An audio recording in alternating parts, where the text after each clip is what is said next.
9వ వచనాన్ని చదువుకుందాం. బైబిల్ ఉన్న వాళ్ళు దయచేసి దగ్గర పెట్టుకొని తీసి చదవండి. సాధ్యమైతే ఒక చిన్న నోట్బుక్, ఒక పెన్ను దగ్గర ఉంచుకొని కొన్ని బైబిల్ రెఫరెన్సెస్, దానికి సంబంధించినటువంటి మాటలు కొంత వీలుగా రాసుకుంటే మళ్ళీ రీమెడిటేషన్ చేసుకునేటప్పుడు ఆ వాక్యం బాగా అర్థమవుతుంది.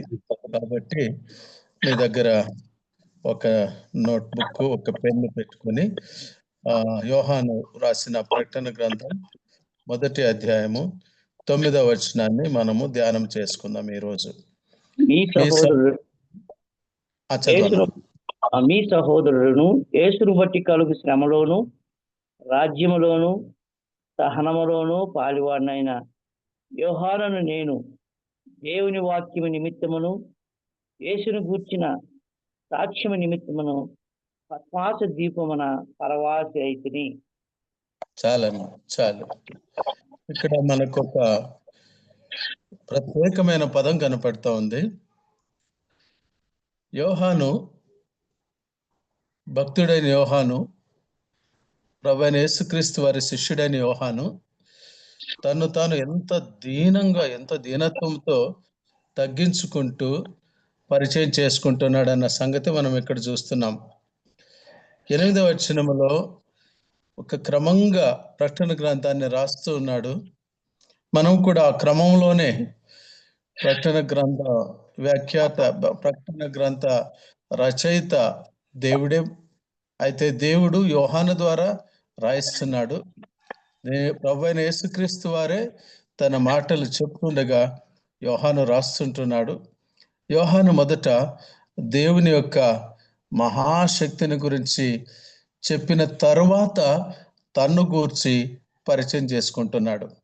మొదట దేవుని ఎత్తి పడుతున్నాడు. చూడండి, 8వ వచనం చూసినట్టయితే, అల్ఫాయు ఒమేగాయు నేనే, వర్తమాన భూత భవిష్యత్ కాలంలో ఉండువాడను నేనే అని సర్వాధికారియు దేవుడగు ప్రభువు సెలవిచ్చుచున్నాడు. మనం ఆ వచనాన్ని ధ్యానం చేసుకున్నాం. సర్వాధికారం కలిగిన దేవుడు అంటే ఆయన యొక్క అథారిటీ అని, అందులో ఆయన యొక్క సర్వాధికారము, సర్వ సంరక్షణ, ఎల్ షద్దాయ్ అని హిబ్రూ భాషలో, గ్రీకు భాషలో దుమినాస్ అని, అంటే ఆ యొక్క శక్తి, ఆ అధికారము, ఈ అన్ని పదాలు సమకూర్చబడిన ఒక తెలుగులో ఒక పదంగా సర్వాధికారం అని ఉన్న దేవుని యొక్క విశిష్టమైన అధికారం ఎలాంటిది అని 8 అంశాలు మనం గతంలో జ్ఞాపం చేసుకున్నాం, ధ్యానించుకున్నాం. అయితే తను తాను గురించి చెప్పుకుంటున్నప్పుడు సెల్ఫ్ ఇంట్రడక్షన్, సామాన్యంగా ఈ రోజుల్లో కూడా ఇంటర్వ్యూస్కి పిలిచినప్పుడు కంపెనీస్ వారు యూ ఇంట్రడ్యూస్ యువర్ సెల్ఫ్ అంటారు. సెల్ఫ్ ఇంట్రడక్షన్, తను గురించి చెప్పమన్నప్పుడు కొన్ని వాళ్లకు పారామీటర్స్ ఉంటాయి. కంపెనీ వాళ్లకు సెలెక్ట్ చేసుకోవడానికి ఆయన చెప్పే దాంట్లో ఆయన యొక్క వాయిస్లో ఏదైనా క్లారిటీ ఉందా, అథారిటీ ఉందా, లేక రియాలిటీ లేకుండా ఉంటుందా, రెస్పెక్ట్ఫుల్గా ఉంటుందా, ఇవన్నీ కూడా గమనిస్తారు ఆ ఇంటర్వ్యూలో కనిపెట్టేటువంటి వారు తను తాను పరిచయం చేసుకుంటున్నప్పుడు. ఒక ఇంటర్వ్యూలో ఒక అబ్బాయి బాగానే చెప్పాడు. అయితే ఆయనను మేము సెలెక్ట్ చేస్తలేదు, రిజెక్ట్ అన్నారు. రిజెక్ట్ ఎందుకంటే దానికి కారణం కూడా చెప్పారంట. అది ఒక సిల్లీ కారణమే ఉండొచ్చు, కానీ దాన్ని రెక్టిఫై చేసుకోమని చెప్పారు. మళ్ళీ ఇంకొకసారి అవకాశం ఇచ్చారు. ఏంటో కారణం అంటే, my name is so and so అన్నాడు.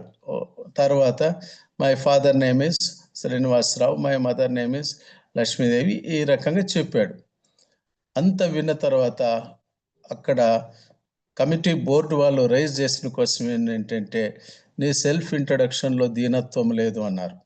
Sir, what is that I have not done అంటే, మీ తల్లిని మీ తండ్రిని నీ క్లాస్మేట్స్ లాగా నువ్వు ఇంట్రడ్యూస్ చేసినావు.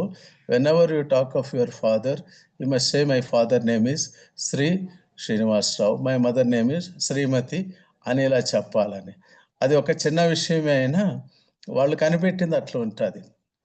అయితే మనం ఒక చిన్న ఉదాహరణ ఇక్కడ ఒక మహా గొప్ప సంగతి చెప్పడానికి అదొక సరి అయినదో కాదో ఒక ఉదాహరణ మనం తెలుసుకుంటూ దాంట్లో గమనించాల్సింది ఏంటంటే, యోహాను తను తాను పరిచయించుకుంటున్నప్పుడు, తను తాను చెప్పుకుంటున్నప్పుడు ఏమంటున్నాడంటే, మీ సహోదరుడును.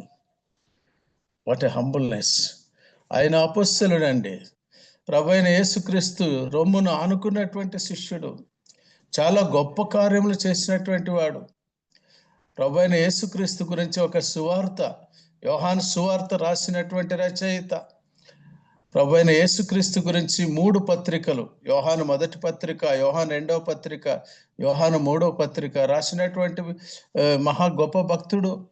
ఆయన అంత మాత్రమే కాకుండా ప్రకటన గ్రంథాన్ని దేవాది దేవుడే తన యొక్క మహిమా స్వరూపాన్ని పద్మోసు ద్వీపంలో చూపించి, యోహాను నీవు రాయి 7 సంఘాలకి, ఎఫెస్ సంఘానికి, స్మరణ సంఘానికి, పెర్గమ సంఘానికి, తుయతైర సంఘానికి, సార్దిస్ సంఘానికి, ఫిలడెల్ఫియా, లవదకియా, అన్ని సంఘాలకు రాయి. ఇంత అథారిటీ, ఇంత ఆ గొప్ప ఆ దేవుని సేవించేటువంటి ఆ మహా అపొస్తలుడు ఎంతగా తను తగ్గించుకున్నాడంటే గమనించి చూడండి. ఆయన తన పేరు గురించి చెప్తూ ఐఎమ్ రెవరెండ్ యోహాన్ అని అనలేదు, ద మోస్ట్ రెవరెండ్ అనలేదు, పాస్టర్ అని కూడా అనలేదు. తను ఎంతగా తగ్గించుకున్నాడంటే మీ సహోదరుడు. ప్రియులారా, మనం కొన్నిసార్లు గమనిస్తాము, మనము బ్రదరన్ అంటే బ్రదరన్ డాక్ట్రిన్ అంటాము. అయితే బ్రదరన్ అనేది డాక్ట్రిన్ కాదు. బ్రదరన్ అనేది బిబ్లికల్ డాక్ట్రిన్. పరిశుద్ధ గ్రంథమే, దేవుని వాక్యమే అలా చెప్తుంది. ఒకవేళ మనం ఇంకొకసారి రెట్రాస్పెక్ట్ చేసుకుంటే, we need to know that we are gathering in the name of the word of God. దేవుని యొక్క వాక్య ఆధారంగా మనం చేరుకుంటున్నటువంటి సంఘంగా ఉన్నాం. దేవదేవుడు మన ప్రభువైన యేసుక్రీస్తు వారే మనకు ఇలాంటి పేరే ఉండాలని, ఈ పేరులోనే మనం ఉండాలని తెలిపాడు. కాబట్టి కొన్ని సంగతులు, ఈ సహోదరుడు అనేటువంటి ప్రాముఖ్యతను చూపించే కొన్ని లేఖన భాగాలు మీకు చూపించాలని నేను ఆశపడుతున్నాను. అవి మనకు తెలిసినవే అయినా కూడా మనల్ని మనము రిఫ్రెష్ చేసుకోవడానికి, రీఓరియంట్ చేసుకోవడానికి, మనకు మన దీని గురించి చుట్టూ ఉన్నటువంటి ప్రస్తుత పరిస్థితుల్లో మన యొక్క అస్తిత్వం ఏమిటి, మన ఎంతవరకు మనం ఉన్నటువంటి విషయంలో వీఆర్ ఎన్ష్యూర్ అబౌట్ ఇట్, మనం ఎంత షూర్గా ఉన్నామన్నటువంటి సంగతుల గురించి తెలుసుకోవడానికి మొట్టమొదటిగా మనము పరిశుద్ధ గ్రంథము నుంచి మత్తయి సువార్త 23వ అధ్యాయము 8 నుంచి 12 వచనాలు చదువుకుందాం. అన్నగారు చదువుతారు. అన్న దయచేసి చదవండి.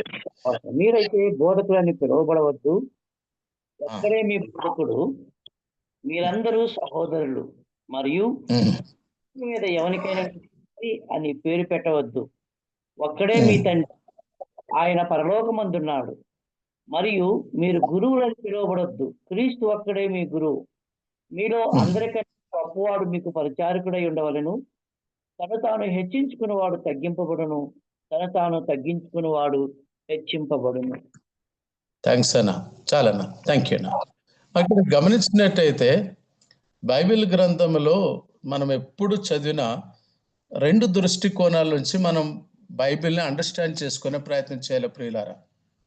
ఏది కూడా మనం ఏ వాక్యం అయితే ఆ వాక్యము ఎక్కడో ఏదో సాందర్భికంగా అసాందర్భికంగా చెప్పకూడదు. ఆ వాక్యం చెప్పబడిన కాంటెక్స్ట్ ఏమిటి, ఆ వాక్యము is it an instruction or it is a description అనేది మొదట మనం బాగా అర్థం చేసుకోవాలి. ఇది ప్రభువైన యేసుక్రీస్తు వారు లేక తండ్రి అయిన దేవుడు ఇది మనకు ఒక ఇన్స్ట్రక్షన్గా, ఒక సూచనగా ఇచ్చినట్లయితే అది టాప్ ప్రయారిటీ. దాన్ని మనుషులు ఎవ్వరూ మార్చలేరు, మార్చకూడదు. కాబట్టి that is an instruction. Descriptions వేరువేరుగా ఉంటాయి. ఒకవేళ కొన్ని పరిస్థితుల్లో మరి ఆ యొక్క కంచుకి ఆయన వెళ్తుంటాడు, మరి ఫిలిప్ ఆయన రథంలో వెళ్తుంటాడు, ఫిలిప్ ఆయన వెంట వెళ్తుంటాడు. అది ఒక వివరణ, అది ఒక డిస్క్రిప్షన్. ఆ కంచుకి అర్థం కాదు. యెషయా గ్రంథం చదువుతూ ఉంటే, ఆయన చదువుతుంటే అర్థం కాదు కాబట్టి ఆయన వెళ్ళి ఆ యొక్క అర్థాన్ని చెప్తున్నాడు. అది వివరణ, అది ఆ సందర్భం, అది ఆ సందర్భము. Whether it is a description or it is an instruction from God. దేవుడు నియమించినటువంటి మాట ఏంటి? చూడండి అక్కడ ఎంత బాగా ఉంది. మీరు బోధకులని పిలువబడవద్దు, మీరు పాస్టర్లని పిలువబడవద్దు, మీరు రెవరెండ్ అని పిలువబడవద్దు, మీరు మోస్ట్ రెవరెండ్ అని పిలువబడవద్దు. దేవుని వాక్యం అక్కడ ఉంది ఏంటంటే మీరు సహోదరులు. ఎవరిని? ఫాదర్ అని పిలవద్దు. ఎందుకంటే తండ్రి ఒక్కడే, పరలోకమందున్న ఆయనే మనకు తండ్రి. ప్రభునందు ప్రియులారా, ఈ సంగతులు మనం చూసినప్పుడు బ్రదరన్ అనగా సహోదరులం అనగా అక్కడ సహోదరీలు కూడా చేరుతారు. ఎందుకంటే దేవుని వాక్యంలో ఏమాత్రమైన పక్షపాతం లేదు. దేవుడు మనుష్యుడు అనగా నరుని సృష్టించినాడు. తర్వాత ఆ నరు నుంచి వచ్చింది కాబట్టి ఆమె నారి అని పేరు పెట్టబడింది. ఇది దేవుని ఏర్పాటు, ఇది దేవుని నియమం, ఇది దేవుని చట్టం. ఆ ప్రకారంగా ప్రతి ఒక్కటి సాగుతూ ఉంటుంది. కనుక మనం ఇక్కడ గమనించి చూసినట్టయితే సహోదరులము అని పిలువబడ్డానికి ప్రభు అయిన యేసుక్రీస్తు వారే మనకు మొట్టమొదట ఇచ్చినటువంటి ఆ ఆజ్ఞ. రెండవదిగా మనం ఇంకొక వచనం చదువుకుందాం, దయచేసి చూడండి. రోమీలకు రాసిన పత్రిక 12వ అధ్యాయం 10 నుంచి 12 వచనాలు. సహోదర ప్రేమ విషయంలో ఒకరి యందు అనురాగము గలవారై మనస విషయంలో ఒకరినప్పుడు గొప్పగా ఎంచుకునుడి. ఆసక్తి విషయంలో మాంద్యులు కాక ఆత్మయందు తీవ్రత గలవారై ప్రభువును సేవించుడి. నిరీక్షణ గలవారై సంతోషించుచు, శ్రమయందు ఓర్పు గలవారై ప్రార్థన యందు పట్టుదల కలిగియుండుడి. చాలేనా? థ్యాంక్ యూ అన్నా. ప్రార్థన యందు పట్టుదల కలిగి ఉండడి, ఒకరినొకరు అనురాగము కలిగి ఉండడి, ప్రేమ కలిగి ఉండడి, ఒకరినొకరు ఓర్చుకునడి. సెకండ్ థింగ్, రెండవదిగా పౌలు ఇక్కడ సహోదరుల యొక్క ఆ బాంధవ్యం, ఆ రిలేటివిటీ గురించి చెప్తూ వస్తున్నాడు. సహోదరుల యొక్క బాంధవ్యానికి అక్కడున్నటువంటి బేస్, ఆ రూట్ ఏంటంటే వాళ్ళు ఆత్మ సంబంధమైన బాంధవ్యంతో కట్టబడుతూ ఉండాలంటున్నారు. ఎందుకంటే సమానులు, అందరూ సమానులే. ఎవరు కూడా హైర్ ఎడ్యుకేటెడ్ అని కాదు, లేక కూలి పని చేస్తున్నారని కాదు. అందరికీ ఒకటే టైటిల్. ఒక చిన్న అబ్బాయి కూడా బ్రదర్ అనొచ్చు. ఈ మధ్య అంకుల్ అంటారు, అది వేరే ప్రశ్న. అయితే సమానంగా బ్రదర్లీహుడ్, ఏ భేదము కూడా లేదంటాడు. మళ్ళీ ఈ సహోదరత్వంలో భేదము లేని సహోదరత్వం, ఈ సహోదరత్వంలో ప్రేమ అనురాగము కలిగిన సహోదరత్వం. ఇలాంటి ఒక పరిశుద్ధ గ్రంథం యొక్క అనుసారముతో కలిగి ఆ ఆది సంఘము స్థాపించబడింది. ఆది సంఘములో ఇలాగూ అందరూ చేరి వచ్చి మరి 4 ముఖ్య స్తంభాలుగా ఉన్నటువంటి వారు అపొస్తలుల బోధ యందును, రొట్టె విరుచుట యందును, సహవాసమందును, ప్రార్థన యందును నిరంతరంగా ఉండిపోయారు. అయితే రాను రాను ఏవేవో చేంజెస్ మనము ముందు చదువుబోతున్నాం. మనం కొంతగా ప్రకటన గ్రంథాన్ని ధ్యానించిపోతున్నాము. 3వ అధ్యాయము దాటి 4వ అధ్యాయం వెళ్ళేసరికి సంగములతో ఆ దేవుడు చెప్పు మాట చెవిగలవాడు వినుగాక అనే మాటలు మనకు అప్పుడు తర్వాత వినబడవు. పరలోకాన్ని సంబంధించినటువంటి మాటలు, పరలోకములో జరగబోయేటువంటి సంగతులు, పరలోకములో ఎలాగూ ఆ యొక్క ఆ చుట్ట విప్పబోటము, ప్రభు అయిన యేసుక్రీస్తు గురించి, ఆ పరలోకపు సంగతులు అక్కడ మనం ధ్యానిస్తాము. అక్కడి వరకు 3వ అధ్యాయం వరకు కూడా మనం ఈ లోకములో సహోదరులుగాను దేవుని సంఘ క్రమంలో మనం ఎలాగూ జీవిస్తూ ఉంటాం అన్నటువంటి సంగతులే మనకి ఇక్కడ బోధపడతాయి. మళ్ళీ తర్వాత ముందుకెళ్తే ప్రారంభంలోనే నేను చెప్పాను, గ్రంథ విభజన గురించి మనము కలిసి ధ్యానం చేసుకున్నాము. సందర్భానుసారంగా అప్పుడప్పుడు దాన్ని మళ్ళీ మనము తెలియజేసుకుంటుంటాము. పరలోకంలో జరిగే సంగతులు దేవుని వాక్యంలో ఎలా రాయబడ్డాయో వాటిని అలాగే మనం ధ్యానం చేసుకున్నాం. కొంతమంది భక్తులు, కొంతమంది మేధావులు, కొంతమంది పండితులు కొన్ని పేర్లు పెట్టి ఈ యొక్క ప్రకటన గ్రంథాన్ని గురించి వ్యాఖ్యానాలు రాస్తూ ఉన్నటువంటి సంగతులు మనం చూస్తాము. కొంతమంది ప్రీ ట్రిబులేషన్ అంటారు, కొంతమంది పోస్ట్ ట్రిబులేషన్ అంటారు, కొంతమంది మిడ్ ట్రిబులేషన్ అంటారు, కొంతమంది ర్యాప్చర్ అంటారు. ఆ ర్యాప్చర్ ఎప్పుడు, ర్యాప్చర్ తర్వాత ట్రిబులేషన్ అంటారు. కొంతమంది 1000 ఏళ్ల పరిపాలన అంటారు. కొంతమంది ఇప్పుడే 1000 ఏళ్ల పరిపాలన.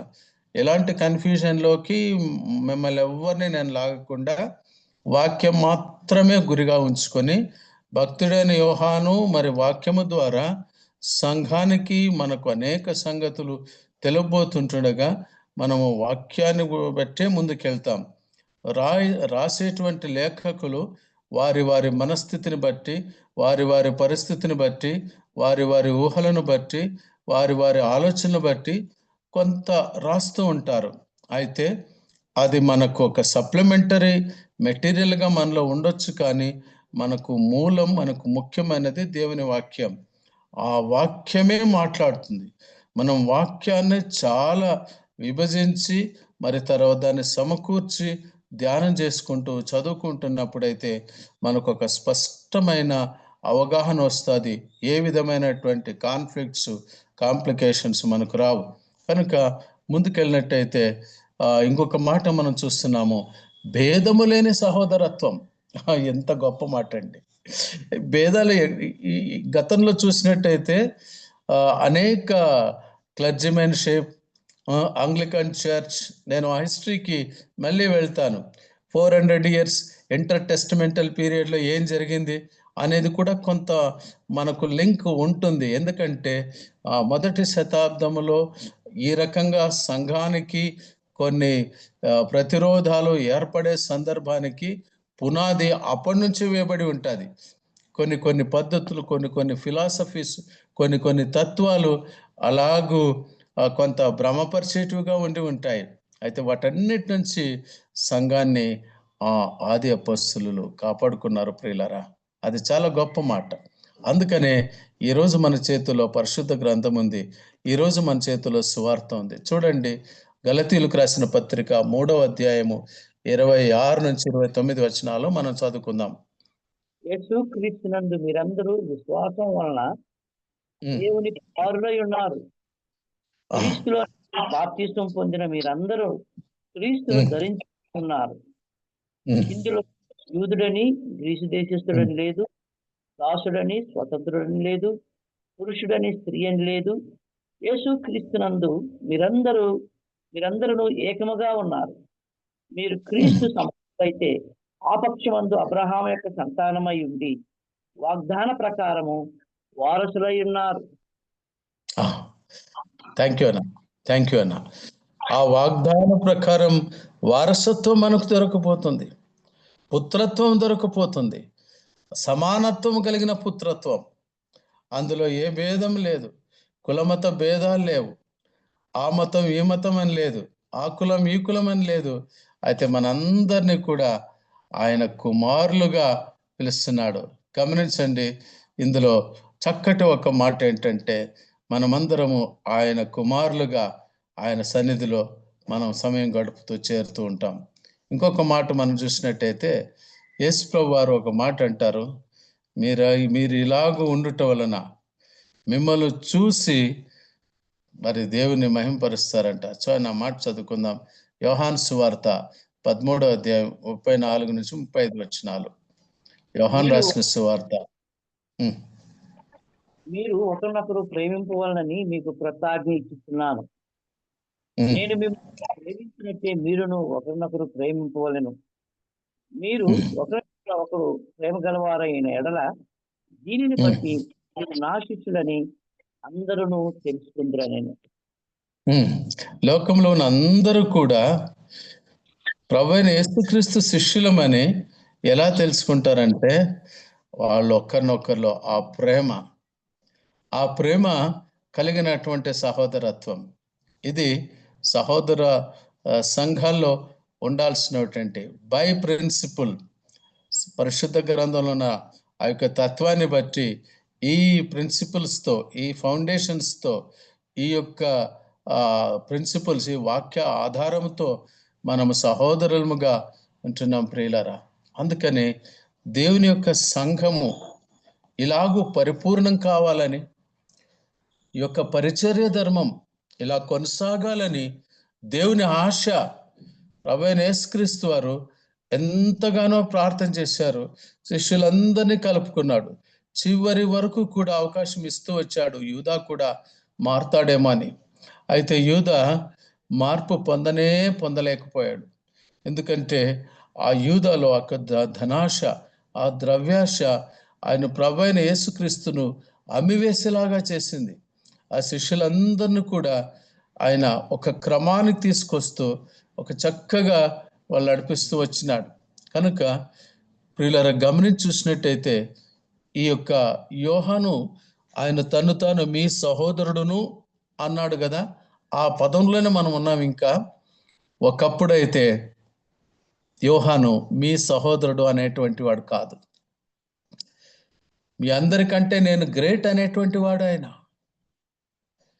చాలా జెలస్, చాలా జీల్ కలిగినటువంటి వాడు. Very passionate towards Lord Jesus Christ.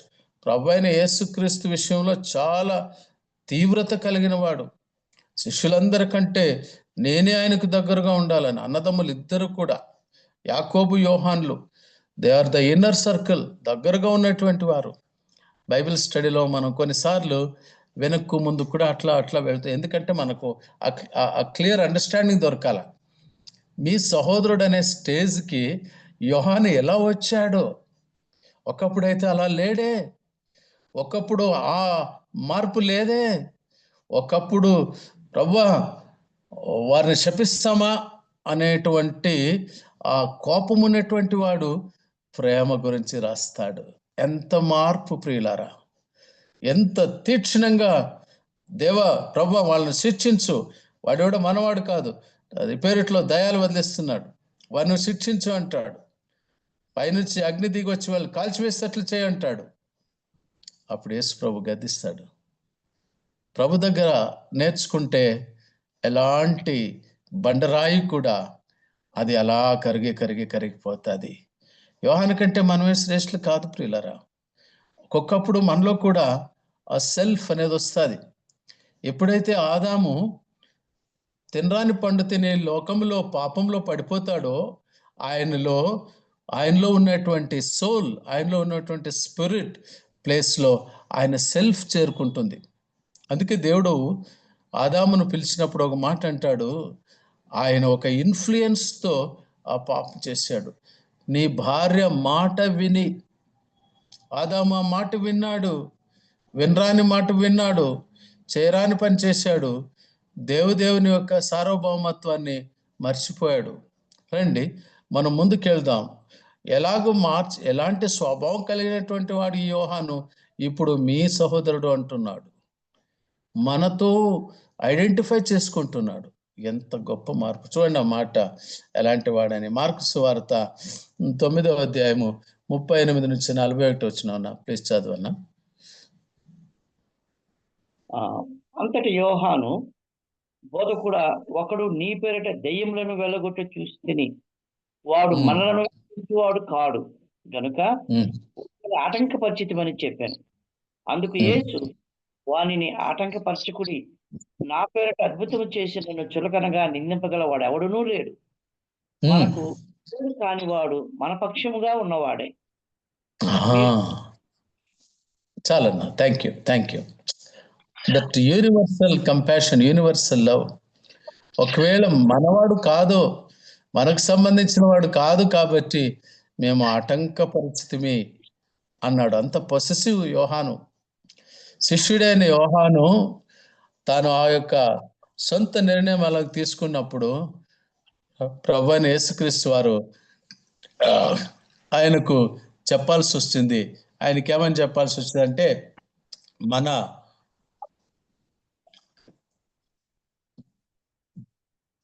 మన పక్షాన కానివాడు కాకపోయినప్పటికీ మనకు అభ్యంతరం కలిగి చేయలేదు కదా, ఎందుకని మనం తలచెడుపుకోనాలి. ఎంత మంచి మాట. మనం అక్కడ ఆ మాట గమనించినప్పుడు యోహాను ఎంత ఆవేశంతో ఉన్నాడు. ప్రియులారా గమనించండి, యాకోబు పత్రికలో ఒక మాట ఉంది, నరుని కోపము దేవుని చిత్తాన్ని నెరవేర్చదు. కనుక మనం ఎల్లప్పుడూ కూడా దైవ చిత్తానుసారంగా దేవుని ఆత్మ విషయంలో ఉండి మాట్లాడాలంటే మనకెంతో ప్రార్థనాపూర్వక జీవితం అవసరం. మన జీవితంలో ధ్యానం అవసరం. ఉదయాన్నే లేచి, దేవా నువ్వు నాకేం బోధిస్తున్నావు, నీ వాక్యంలో నేనేం తెలుసుకోనాలా. మొబైల్ కాదు మన చేతికి రావడం, బైబిల్ రావాలి మన చేతికి. ఎక్కడో మొబైల్లో ఉన్న మెసేజెస్ కాదు మనకు రావడం, బైబిల్లో దేవుడు నాకేం బోధిస్తున్నాడని.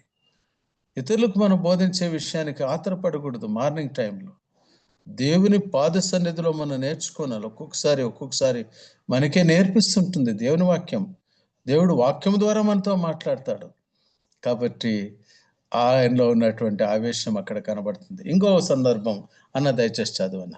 లూకాసు సువార్త 9వ అధ్యాయం 51 నుంచి 54 వచనాలు. ఆయన పరమునకు చేర్చుకొనబడు దినములు పరిపూర్ణమగుతున్నప్పుడు ఆయన ఎరుషలేమునకు వెళ్ళుటకు మనసు స్థిరపరచుకుని తనకంటే ముందుగా దూతలను పంపెను. వారు వెళ్ళి బస సిద్ధము చేయవలనని సమరయులో ఒక గ్రామం ప్రవేశించింది. కానీ ఆయన ఎరుషలేము వెళ్ళ అభిముఖుడైనందున వారు ఆయన చేర్చుకునలేదు. ఆయన యాకోబును యోహాను అది చూసి, ప్రభువా, ఆకాశము నుండి అగ్ని దిగి వీరిని నాశనము చేయనట్లు మేము ఆజ్ఞాపించుట నీకు ఇష్టమా అని అడుగుగా ఆయన వారిని గద్దించెను. వారి తట్టు చూసి వారిని గద్దించినాడు అనేటువంటి మాట అక్కడ చూస్తాము. అట్లనే ఆ మాట తర్వాత అక్కడ ఫుట్ నోట్ లో ఇంకా కొన్ని సంగతులు కూడా రాయబడినాయి. మనం చూసినట్టయితే 9వ మీరు ఎరుగరు అన్నా, మీరు ఆత్మ గలవారు మీరు ఎరుగరు. మనుష్య కుమారుడు మనుషుల ఆత్మను రక్షించుటకే గాని రాలేదని కూర్చబడి ఉన్నది. మూల భాషలో సమాధాన కుమారుడని కూర్చబడి ఉన్నది. ఇక్కడ మనం స్పష్టంగా గమనించినట్టయితే శిష్యులైన యాకోబు యోహానులు వాళ్ళ కాన్సెప్ట్ వేరు. వాళ్ళు ఇంకను ప్రభువైన యేసుక్రీస్తు శిష్యులుగా ఉన్న వాళ్ళు మనుష్యులుగానే ఆలోచన చేస్తున్నారు. వాళ్ళు అదే మానవ తలంపులతోనే ఆలోచన చేస్తున్నారు. వారు ఏమంటున్నారంటే, వీళ్ళు మనల్ని రిజెక్ట్ చేశారు కాబట్టి దేవా మరి ఆజ్ఞాపించండి, అగ్ని ఆకాశం నుండి అగ్ని దిగి వచ్చి వీరి నాశనం చేయనట్లు మేము ఆజ్ఞాపించుట మీకు ఇష్టమా అంటారు. అంటే వీళ్ళే ఆ పవర్ తీసేసుకున్నారు, పరలోకం నుంచి అగ్ని రావాలి. ఇది యూదులకు లేక ఆ పాత నిబంధన కాలంలో ఉన్నటువంటి వారికి అదొక వారి మనసులో నాటిపోయినటువంటి సంగతి. ఏంటంటే మొదటి రాజుల గ్రంథం 18వ అధ్యాయము 19వ అధ్యాయంలో మనం ఆ చరిత్ర చూసినట్టయితే ఏలియా అనే ఒకే ఒక గొప్ప ప్రవక్త ఆయన పరలోకం నుంచి అగ్ని దిగివచ్చేలాగా చేస్తాడు. కొంతమంది ప్రభువైన యేసుక్రీస్తు నీవు ఏలియా అని అంటారు. అంటే వారి యొక్క దృష్టికోణంలో ఏంటంటే పరలోకం నుంచి అగ్ని ఎవరైతే రప్పిస్తారో ఆయన మహాప్రవక్త అని. ఆ కాన్సెప్ట్ వాళ్ళలో నిలిచిపోతా ఉంది, ఆ సంప్రదాయం వాళ్ళు నిలిచిపోతా ఉంది. వీళ్ళు కూడా అలాగే మాట్లాడుతున్నారు, పరలోకం నుంచి అగ్ని రావాలా ప్రభా, అది మేము చూడాలా, అది వీళ్ళను అలాగా కాల్చివేయాలా, వారి అన్ని అంటున్నారు, వారు నాశనం చేయాలా, మేము ఆజ్ఞాపిస్తాము, నువ్వు చెప్పు అంటే ప్రభువైన యేసుక్రీస్తు అంటాడు, ఆత్మలను రక్షించటానికి వచ్చాను కానీ నాశనం చేయటానికి రాలేదు. ప్రభునందు ప్రియులారా, ఎలాంటి యోహాను ఎలాగ మారాడు. ఇంకా ఒక చోట చూసినట్టయితే యోహాను యాకోబు వీరి కోరికను బట్టి శిష్యుల్లో కొంత గలిబిలి అయిపోయింది. శిష్యుల్లో కొన్నిసార్లు గలిబిలి అవుతుంది. ఎందుకంటే ఆత్మ సంబంధంగా యేసు ప్రభువు యొద్ద ఉన్నా కూడా వాళ్ళు శరీర సంబంధమైన కోరికలతో ఉన్నారు. మనం కూడా కొన్నిసార్లు మన యొక్క ప్రార్థనలు గబ్రియేలు దూత పరలోకంలో రికార్డు చేసేటప్పుడు మన సెల్ఫ్ ప్రేయర్లు ఎన్ని ఉంటాయో, దేవుని చిత్తాన్ని నెరవేర్చడానికి మనం చేసే ప్రార్థనలు ఎన్ని ఉంటాయో అక్కడ విశ్లేషణ చేయబడుతుంటుంది. ఎందుకంటే మనం దానియేలు గ్రంథం 9వ అధ్యాయంలో చూస్తాం కదా, ఆ అసురసురుగా కన్నడ భాషలో చాలా బాగా రాయబడింది. ఆ గబ్రియేలు దూతను అసురసురాగి బంధు దానియేలు ನೀನು ದೇವರ ಎಣಿಕೆಯಲ್ಲಿ ಬಹಳ ಪ್ರಿಯನು, ನಿನ್ನ ಪ್ರಾರ್ಥನೆಯು ನಿನ್ನ ವಿಜ್ಞಾಪನೆಯು దేవుರಿಗೆ ముట్టువ మొదలే.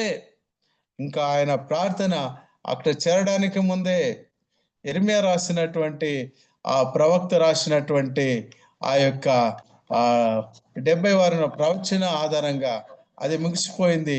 ఇశ్రాయేలీయులు ఇంకా తిరిగి రాలేదు.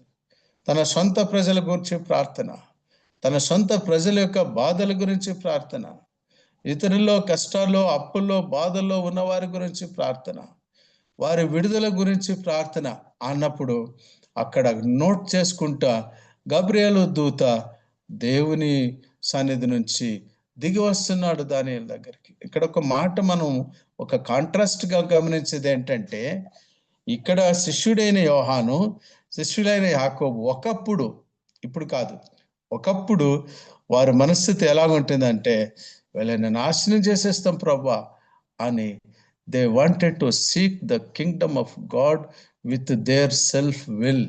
ఒక్కోసారి మనకు కూడా మనం వారికంటే శ్రేష్టం కాదు, మన స్వనీతితో, మన సొంత బుద్ధితో, మన సొంత యుక్తితో, మన సొంత జ్ఞానంతో, మన యొక్క స్వబుద్ధిని ఆధారం చేసుకుని కొన్నిసార్లు మనం వ్యక్తులను జడ్జి చేస్తూ ఉంటాం, నిర్ణయిస్తూ ఉంటాం, అలాంటిది ఇలాంటివి. కానీ ప్రభువుకు తెలుసు ఆ ఆవేశాన్ని, ఆ ఆక్రోశాన్ని, వారిలో ఉన్నటువంటి ఆ పట్టుదలను దేవుడు చక్కగా దిద్దుతూ వచ్చాడు. ఎక్కడికి తెచ్చుకొచ్చాడంటే, శ్రమలు ఓర్చుకొని ఆయన పరలోకానికి ఆరోహణుడైన తర్వాత సంఘం స్థిరంగా నిలబెట్టడానికి, ఎన్ని కష్టాలు వచ్చినా కానీ స్థిరంగా నిలబడడానికి ఆయన మంచి తరబిది ఇస్తూ, వాళ్ళకి అప్పటికప్పుడే బోధిస్తూ, అయ్యా నేను ఇందుకోసం రాలేదు, ఆత్మల రక్షణార్థం కోసం వచ్చానన్నప్పుడు వారిలో మార్పు కలిగింది. ఇంకొక మాట చూసి మనం ముందుకెళ్దాం. దయచేసి చదువు మత్తయి సువార్త 20 నుంచి 24 ఈ యాకోబు యోహాన్ల ఒక పట్టుదల ఎలాగొన్నింది, అక్కడ వాళ్ళ తల్లి యొక్క ఆలోచన ఎలాగొన్నది. చదువనా ప్లీజ్. జబదయి కుమారుడు తల్లి తన కుమారులతో ఆయన ఎద్దుకు వచ్చి నమస్కారం చేసి ఒక మనవి చేయబోతా, నీవేమి కోరుచున్నావు ఆయన అడిగాను. అందుకు ఆమె జీవందు, ఇలా 2 కుమారులలో ఒకడు నీ కుడి వైపునను ఒకడు నీ ఎడమ వైపునను కూర్చుండే సెలవిమ్మని ఆయనతో నేను. అందుకు యేసు, మీరేం అడుగుతున్నారో అది మీకు తెలియదు, నేను త్రాగుబో గిన్నెలోనిది మీరు త్రాగగలరా అని అడుగగా వారు త్రాగగలమంది. ఆయన, మీరు నా గిన్నెలోని త్రాగుదురు, కానీ నా కుడి వైపునను నా ఎడమ వైపునను కూర్చుండనిచ్చుట నా వశమున లేదు. నా తండ్రి చేత ఎవరికి సిద్ధపరచబడినో వారికే అది దొరికిందని చెప్పాను. తక్కిన 10 మంది శిష్యులు ఈ మాట విని ఆ 2 సహోదరుల మీద కోపపడి. అక్కడ చాలన్నా, థ్యాంక్ యూ. అక్కడ ఒక కోపం రావడానికి, వాళ్ళకి ఎందుకు కోపం వచ్చిందంటే, మీదేందయ్యా స్పెషాలిటీ, యేసు ప్రభు ఉన్నాడు, తండ్రి ఉన్నాడు, మరి అక్కడ మీ స్పెషాలిటీ ఏంటి? ఒకడు కుడి వైపున ఒకడు ఎడమ వైపున. ఆ తల్లి ఎవరో ఆమె వచ్చి అడిగింది. ప్రియులరా, స్థానమానాలు, పొజిషన్స్, ఏదే పొజిషన్ అయినా ప్రభు కింగ్డంలో, దేవుని రాజ్యంలో అది పొజిషన్ కాదు, అది రెస్పాన్సిబిలిటీ. అది పొజిషన్ కాదు, అది ఒక యాక్షన్. అది ఒక పొజిషన్ కాదు, అది దేవుని యొక్క లీడింగ్, నడిపింపు. అలాగున్న చోటికి దేవుడు చేర్చుతాడు. దేవుడు గుంటలో పడి ఉన్నటువంటి యోసేపును ఈజిప్టు ప్రధాని యొద్దకు తీసుకెళ్ళాడు. తగ్గించబడి ఎక్కడో పడినటువంటి వాడిని మరి ఇంత ఎత్తుకు తీసుకెళ్ళాడు. అది దేవుని యొక్క ఏర్పాటు. హన్నా ప్రార్థన చేస్తూ, సమూయేలు గ్రంథంలో ఆమె ప్రార్థన చేసి చెప్తుంది ఏమంటే, ఆయన దీనరను తిప్పైందా ఎబ్బిసి, కన్నడ భాషలో ఆ మాట చాలా బాగుంది. దీనరನ್ನು ತಿಪ್ಪೆಯಿಂದ ಎಬ್ಬಿಸಿ ಪ್ರಮುಖರ ಸಂಗಡ ಕೂರಿಸ್ತಾನೆ, ప్రభుಗಳ సంగడ కూరుస్తాನೆ. This is the God's economy. ఎప్పుడు కూడా మనం గమనించాల్సింది ఏంటంటే, where do we stand in the economy of God?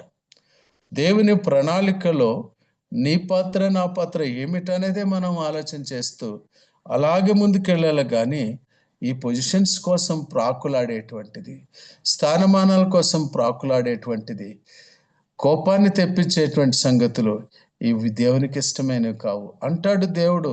అయ్యా, ఇది నాకు సంబంధించింది కాదు, మీరు ఆత్మ సంబంధులుగా ఉండాలని. కనుక ప్రియులారా, గమనించి చూసినట్టయితే ప్రభు అయిన యేసుక్రీస్తు వారు ఈ యోహానుకు ఎంత తరఫిదిచ్చాయంటే, ఏ శిష్యుడు రాయనటువంటి ఒక గొప్ప విషయాన్ని మత్తయి రాయలేదు, లూకా రాయలేదు, యోహాన్ రాయలేదు, ఈయనొక్కడే రాసినాడు. యేసు ప్రభు యొక్క ఆ హంబుల్నెస్, శిష్యుల పాదాలు కడిగేటువంటి ఒక అధ్యాయాన్ని తన ప్రేమా సువార్త, యోహాన్ సువార్త అంటే it is the gospel of love, దేవుని ప్రేమ. ఇంత పొసెసివ్గా ఉన్న యోహాను, ఇంత ఎమోషనల్గా ఉన్న యోహాను ఎంత దీనుడయ్యాడండి. What a great change, what a great transformation. మనం ముందుకెళ్తున్నాం. ఇక్కడ మనం చూసినట్టయితే యోహాను సువార్తలో ఒక 13వ అధ్యాయంలో మనం ఇంతకు ముందే చదువుకున్నాం. అక్కడ ఆ మాట అంటాడు యేసు ప్రభు, ప్రతి ఒక్కరి పాదాలు కడుగుతూ కడుగుతూ కడుగుతూ మీకు ఒక మాదిరి ఉంచి ఉన్నాను అంటాడు. మీరు సహోదరులు, మీకు ఒక మాదిరి,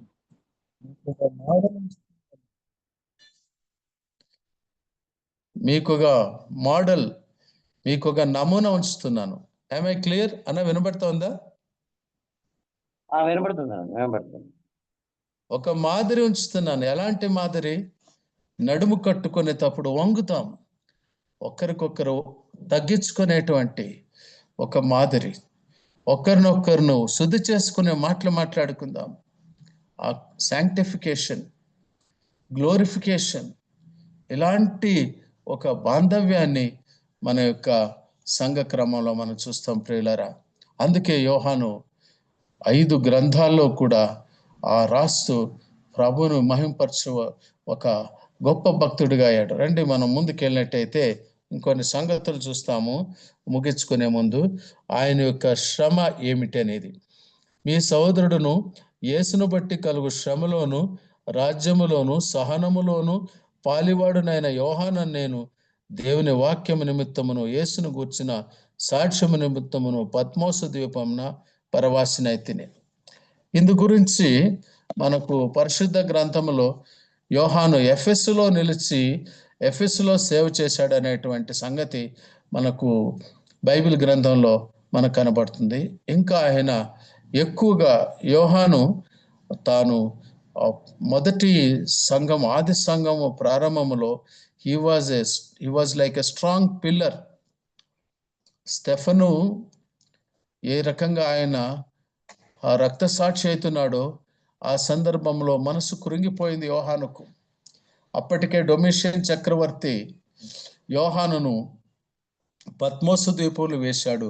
అదే శ్రమ. సామెత కీర్తన గ్రంథంలో ఒక మాట ఉన్నది, శ్రమ రాకముందు నేను దారి తప్పి ఉంటినని. కొన్ని శ్రమలు ఆయా భక్తులకు ఆ కాలంలో దేవుడు అనుమతించాడు. ఆ శ్రమల ద్వారా కొన్ని పాఠాలు నేర్చుకున్నారు. ఈరోజు కూడా శ్రమలు క్రైస్తవులకు కొత్తవి కాదు ప్రియులారా. అయితే గమనించాలి, మనం సహించవలసిన శోధన కంటే దేవుడు ఎక్కువ శోధన మనకు పెట్టడు. కాబట్టి మనం ఎల్లప్పుడూ కూడా నేర్చుకోవాల్సినటువంటి కొన్ని సంగతులు ఏంటంటే, ప్రభువైన యేసుక్రీస్తు వారు తన శిష్యులకు చాలా చక్కటి అనేక విషయాలు నేర్పించారు. ప్రభువా, నీ మాట ప్రకారం మేము వెళ్తే దయ్యాలు లోబడినాయి మాకు అంటే, అప్పుడు యేసు ప్రభు అంటాడు, దయ్యాలు మీకు లోబడినాయి అన్నట్టు కంటే మీ పేర్లు జీవ గ్రంథంలో రాయబడినాయని. కన్నడ భాషలో జీవభాద్ర పట్టేలే మేము ಹೆಸರುಗಳು బరిసెలు పట్టివే, అందుకొరకే మీరు సంతోషపడాలి.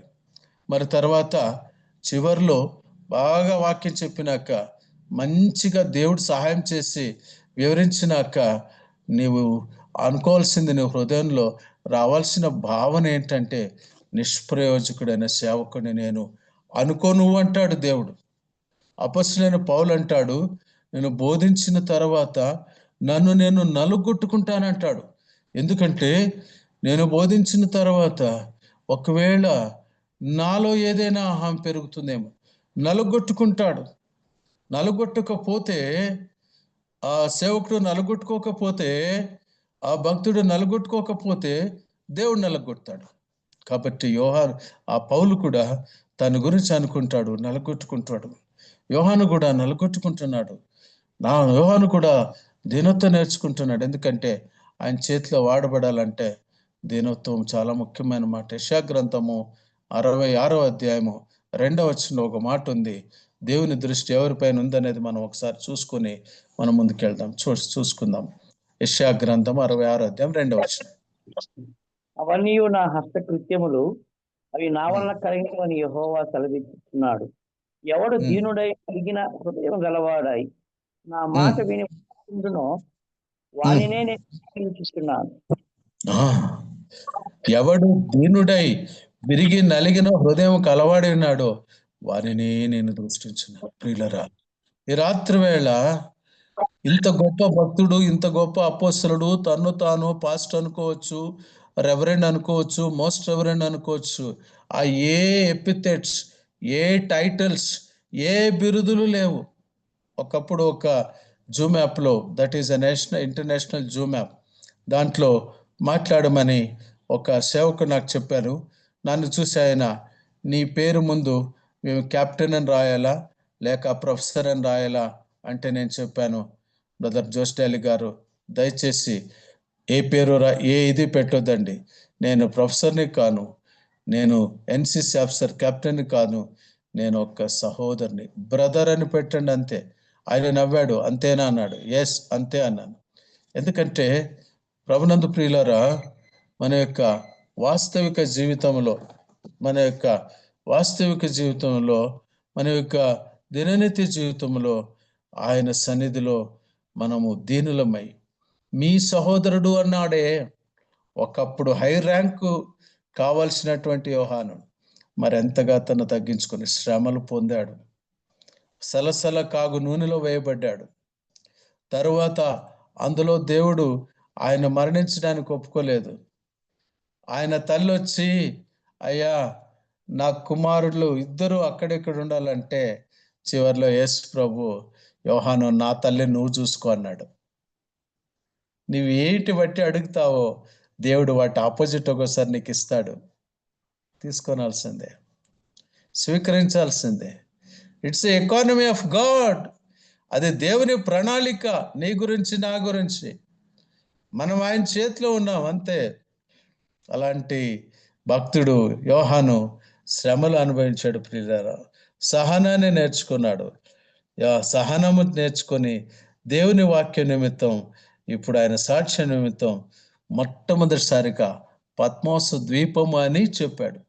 నాకు ఒకసారి అనిపిస్తుంది, ఆ పద్మోసు ద్వీపం, ఆ చిత్రం, ఆ పిక్చర్, ఆ దాంట్లో ఆయన పరిస్థితి ఎట్లుంటుంది అని అంత లోతుగా నా గుండె లోపల నాకు ఒక బాధ ఎప్పుడు కలిగేది ఏంటంటే, అంత మంచి ఆ భక్తుడు, ఆ శిష్యుడు ఆ పద్మోస్ ద్వీపంలో ఒక చిన్న కిటికీలో ఆయనకు ఫుడ్ వస్తూ ఉంటుంది.